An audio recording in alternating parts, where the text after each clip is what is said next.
We've got a ladder access that's tied off nice and securely. We've got our kickboards in place there, and we've made sure that all our braces are tight, so that's perfect. Awesome. Well done.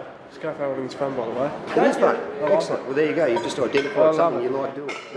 You love it. The objectives of the course, ideally, are to give the members of the group an overview of the construction and related civil industries, but also to increase their confidence and to perhaps identify an area of interest or strength of theirs where they may then pursue employment or perhaps further education. I would certainly say to them, come along and see what you think of it, have a go at it, and just reassure them. But it's not a classroom-based setting, but it is based on practical application, and to give it a go and see where they go from there. Workskills have helped me be able to work casually while do some more study. So through the Red Shed, and also on further to do a Cert 2 in engineering metals. So they've allowed me to give a new trade a go, basically. You know, little things that you don't pick up on a work site and stuff like that, they teach you. So yeah, it's good to know that stuff because, you know, at the end of the day, you don't really have time to learn it on the job site, so yeah, it's good.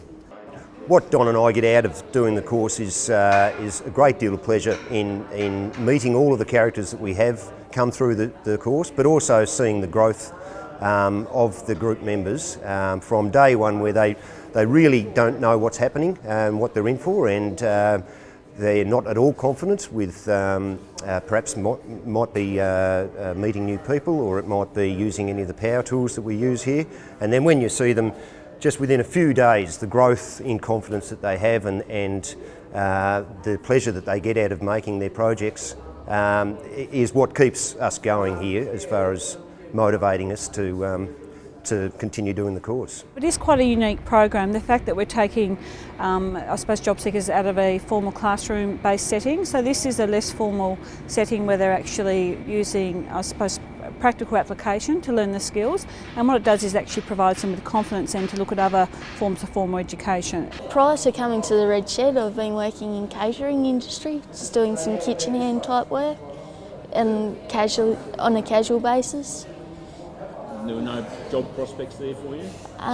Not in my interest group.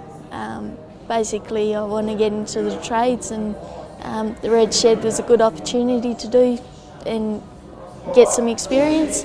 The next step for me is just continue looking for work, and you know, also use what I've been taught here for my next job. So yeah, it's a good insight of The concept of the Red Shed started off to address the needs of labour hire companies, where industry was telling us that work was at the time, and at the moment we believe that we're training people in the fields where there's potential for employment, but we're always looking to address any new avenues of employment, and we'll alter the course as needed depending on what industry requires.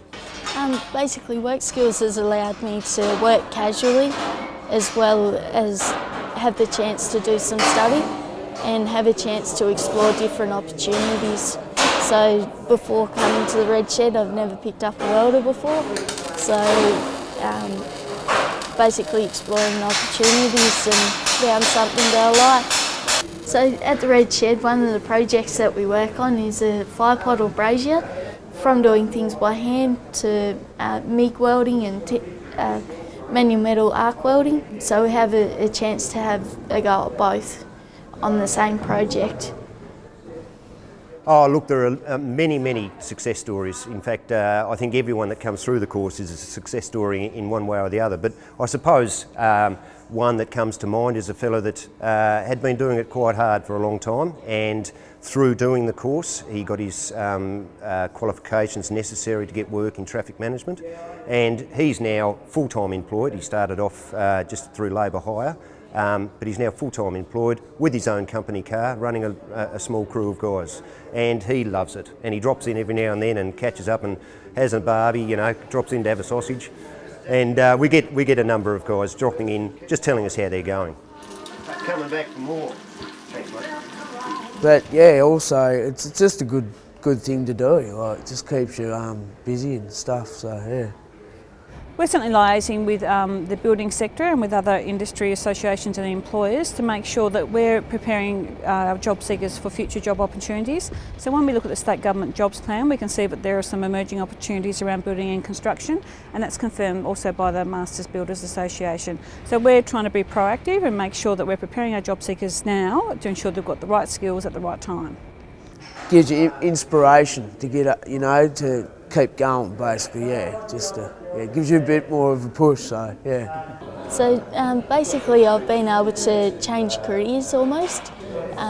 So from catering to have a go at a new trade, pick up the welding, which I've enjoyed a lot, and been able to actually get into a course which has prepared me for the workforce. So on completion of that, I'll look for an apprenticeship, and yeah, just the enjoyment of learning a quality trade. It's just great. Well as gaining the vocational skills and the employability skills that come with doing the course, they also come out of here with a white card. At the moment we're also doing traffic management, work safely at heights and confined spaces. And again, those are qualifications that we're doing based on industry need. In the building industry, trades assistant, just general labouring work.